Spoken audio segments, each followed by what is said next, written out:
(21대) 대선이 이제 48일 앞으로 다가왔습니다. 어제죠. 더불어민주당과 국민의힘이 대선 후보 선출을 위한 당내 경선의 후보 등록 절차를 마무리했습니다. 양당의 경선 레이스가 이렇게 본격적으로 시작되겠지만 흥행에는 빨간불이 켜졌다는 분석도 적지 않습니다. 김경수 기자의 보도입니다. 이틀 동안 진행된 국민의힘 대선 경선 후보 접수에는 모두 11명이 도전장을 냈습니다. 김문수 전 장관과 나경원, 안철수 의원, 양향자 전 의원, 유정북 인천시장, 이철우 경북지사, 한동훈 전 대표, 홍준표 전 대구시장 등이 이름을 올렸습니다. 민주당 경선은 김경수 전 경남지사와 김동연 경기지사, 이재명 대선 예비후보의 3파전이 확정됐습니다. 양당 모두 경선 구도가 정해졌지만 국민의 관심 밖 그들만의 행사가 되진 않을지 우려가 나오고 있습니다. 우선 국민의힘은 중도 확장성이 있다고 평가받는 오세훈 서울시장과 유승민 전 의원의 불참이 악재로 꼽힙니다. 자칫 탄핵 반대파들이 경선을 주도하는 것처럼 비치는 게 부담입니다. 국민의힘은 대선 후보를 낼 자격이 없는 정당입니다. 여기다 당 안팎에서 쉽사리 꺼지지 않는 한덕수 대통령 권한대행 차출론도 국민의힘 경선 전에 찬물을 끼얹는 요소가 되고 있다는 지적입니다. 민주당이 걱정하는 부분은 좀 다릅니다. 애초 경선 흥행에 크게 무게를 두지 않았다지만 지난 전당대회 때처럼 이재명 예비후보에게 표가 너무 쏠릴까 우려하는 분위기입니다. 민주당의 대선 경선은 이재명 후보의 추대식에 불과합니다. 이 예비후보가 유리하게 경선 규칙이 바뀌었다는 논란 속에 간신히 경선 모양새는 갖추게 된 만큼 민주당은 나머지 두 주자의 선전에 기대를 거는 분위기입니다. 이제 양당 주자들의 경쟁이 본격적으로 막이 오른 가운데 국민의힘은 5월 3일 최종 후보 선출을 목표로 일단 오는 22일 후보를 4명으로 압축합니다. 민주당은 전국 4개 권역에서 합동 연설회 등 순회 경선을 거쳐 당원 투표 50%와 국민 여론조사 50%로 27일에 최종 후보를 발표합니다. YTN 김경수입니다. 더불어민주당 이재명 예비후보는 대담 녹화 영상만 공개하면서 어제 하루는 조용하게 지냈습니다.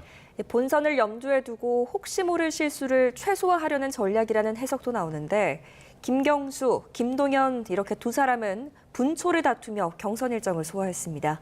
정인용 기자입니다. 민주당 이재명 예비후보는 대장동 재판 외 외부 일정 없이 유시민 작가, 도올 김용옥 선생과의 대담 영상을 공개했습니다. 대담에서 이 후보는 수사와 기소의 분리 필요성을 언급한 뒤 검찰 수사권 문제를 지적했고 공수처를 대폭 강화할 거라고 예고했습니다. 특히 정치보복을 않겠다면서도 통합과 봉합은 다르다며 비상계엄은 재발 방지를 위해 진상을 가리고 책임을 물을 거라고 단언했습니다. 이 예방과 응보, 이 두 가지가 형벌의 목적인데 성공하면 좋고 성공 안 해도 뭐 얼마든지 다시 살아날 수 있네. 이 생각을 하면 어느 나라처럼 쿠데타가 6개월에 한 번씩 벌어집니다. 상대적으로 적은 일정을 소화하고 있는 데다 대담도 사전 녹화된 영상인 만큼 돌발 발언을 최소화하고 본선에 대비한 신중 모드에 돌입한 거란 해석도 나왔습니다.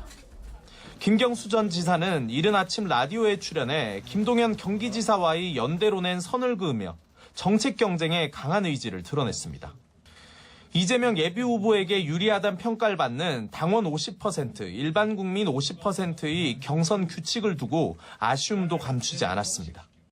불가피하게 조기 대선이라 보여줄 수밖에 없었지만 앞으로는 좀 미리 규칙을 확정하고 거기에 따라서 선수들도 미리미리 준비해서 공정하게. 김 전 지사는 상가 건물의 폐업 공실에서 자영업자들의 애로사항도 청취하는 등 쉴 틈 없는 선거 일정을 소화했습니다. 김동연 지사는 경기도청 집무실에서 자동차 업계 관계자들을 만나 트럼프발 관세 전쟁에 따른 부품업계 대응책 마련에 주력했습니다. 경기 광명시 신안산선 붕괴 사고 현장도 찾아 주민 안전을 살폈는데 아직 찾지 못한 실종자 수색에 최선을 다해달라고 당부했습니다. 대원들 안전에 신경을 쓰면서 가장 신속하고 효율적인 방법으로 지금 하고 있다. 가장 빠른 시간 내에 실종자를 구조 내지는 찾을 수 있지 않을까 생각. 이런 가운데 민주당과 조국혁신당 등 5개 정당은 원탁회의를 통해 내란 세력 재집권 저지를 위한 연대의 뜻을 모았습니다. 범진보 진영 후보 단일화의 토대란 분석도 나옵니다. YTN 정인용입니다. 국민의힘 대선 경선 주자들은 앞다퉈서 박정희 정신을 계승하겠다고 나섰습니다. 전통적인 지지층을 겨냥한 당심 잡기 전략으로 풀이되는데 국민의힘 역시 당내 경선 레이스가 본격 시작되면서 서로를 향한 공방 수위를 높여가는 모습입니다. 윤웅선 기자입니다. 국민의힘 대선 주자들인 김문수 전 장관과 이철우 경북지사가 나란히 박정희 전 대통령 기념관을 찾았습니다. 이들은 우리나라를 절대적 빈곤에서 벗어나 경제 강국으로 거듭나게 한 박정희 정신을 계승하기 위해 모였다고 강조했습니다. 세계 모든 나라에서 박정희 대통령의 통치 철학과 그 구체적인 방법을 배우기 위해서 노력을 하고 박정희 대통령 이전에는 그 밥도 먹기 살기 힘든 세계에서 가장 가난한 나라였는데 세계 10대 경제 대국이 되었습니다. 앞서 안철수 의원도 박 전 대통령 생가를 방문했고 대선 출사표를 던지면서도 박 전 대통령을 언급했습니다. 박정희 대통령의 경제개발 5개년 계획처럼 신경제개발 5개년 계획으로 국가적 투자를 하겠습니다. 이른바 박정희 정신을 내걸어 전통 지지층의 향수를 자극하는 데엔 당내 경선전을 염두에 둔 행보란 분석이 지배적입니다. 100% 국민 여론조사로 뽑는 1차 경선에서도 역선택 방지 조항이 있어 이른바 당심이 중요한 데다 4명이 다투는 2차 경선에서도 당원 비중이 절반에 달하기 때문입니다. 이런 가운데 한동훈 전 대표는 성장하는 중산층 시대를 열겠다며 이른바 347 비전을 제시했습니다. 민주당 이재명 예비 후보가 밝힌 AI 투자 규모는 100조. 이에 2배인 200조를 투자해 AI 강국으로 거듭나겠다고 강조했습니다. AI G3, 국민소득 4만 달러, 중산층 70%가 그 목표입니다. 본격 경선 레이스와 함께 상호 비방전도 막을 올린 분위기입니다. 안 의원은 한 전 대표가 검사 출신에다 정치 경험과 능력이 검증되지 않았다며 이재명 예비 후보의 가장 큰 선물이자 쉬운 상대라고 깎아내렸습니다. 나경원 의원과 한동훈 전 대표의 신경전도 나날이 거칠어지고 있습니다. 탄핵은 하지 말아야 된다는 이야기를 누차 했음에도 불구하고 결국은 오늘의 조기 대선을 만드셨는데 대선 후보로 나오시는 것은 적절하지 않다. 예전에 통진당의 이정희 후보가 박근혜 대통령과의 토론에서 뭐 비슷한 얘기를 한 적이 있잖아요. 닮을 게 없어서 통진당을 닮는지 참 안타깝네요. 국민의힘 지도부는 경선 흥행을 위해 정책과 비전으로 싸워달라며 페어플레이를 당부했습니다.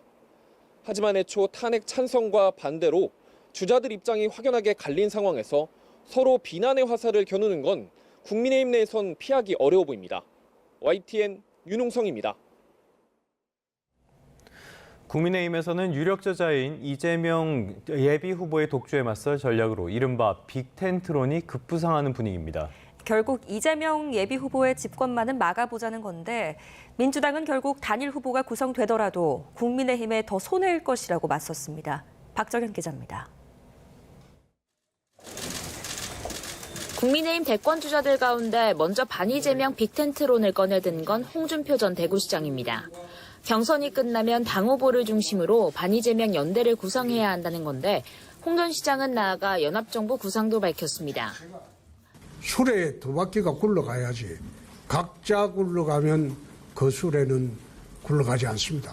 진영 논리로 나라를 재단해서도 안 되고 운영해서도 안 됩니다. 나경원 의원은 정치는 상상의 영역이고 미래를 생각해 때론 결단해야 한다며 빅텐트론에 긍정적 반응을 내놨고 김문수 전 장관도 경선이 끝난 뒤 논의할 문제지만 이기기 위해선 어떤 경우든 힘을 합쳐야 한다며 가능성을 열어뒀습니다. 하여튼 이재명 후보를 이기기 위해서 어떤 경우든지 간에 힘을 합쳐야 된다는 생각을 가지고 있습니다. 결국 큰 틀에서 반이재명을 기치로 연합전선을 구축해야 한다는 데는 주자들 사이 이견이 없는 건데 당내에선 경선을 이탈한 유승민 전 의원은 물론 개혁신당 이준석 예비후보, 새미래민주당 이낙연 전 총리 등 비명계 인사들까지 한데 모일 수 있다는 관측도 거론됩니다. 다만 결국 후보들 대부분 자신을 중심으로 단일화를 말하고 있는 데다 본격적 경선이 막도 오르기 전 성급한 논의라는 지적도 적지 않습니다. 실제 지난 2017년 대선 때도 당시 민주당 문재인 대선 후보에 맞서 반문연대를 꾸리려는 움직임이 있었으나 끝내 실패로 돌아간 바 있는데 민주당은 제3지대에서 빅텐트가 쳐지더라도 국민의힘에 더 손해일 거라고 내다봤습니다. 최종 주자가 홍준표, 김문수 둘 중에 하나가 되지 않을까 이렇게 예측을 하는데 그분들이 굉장히 싸움쟁이에요. 제3지대 자체가 어려울 것이다. 당장 대선 주자들 사이 비상계엄 사태와 윤 전 대통령 탄핵을 둘러싼 입장부터 온도차가 큰 만큼 실제 반명연합이 구성되기까진 난관이 적잖다는 분석도 나옵니다. YTN 박장현입니다.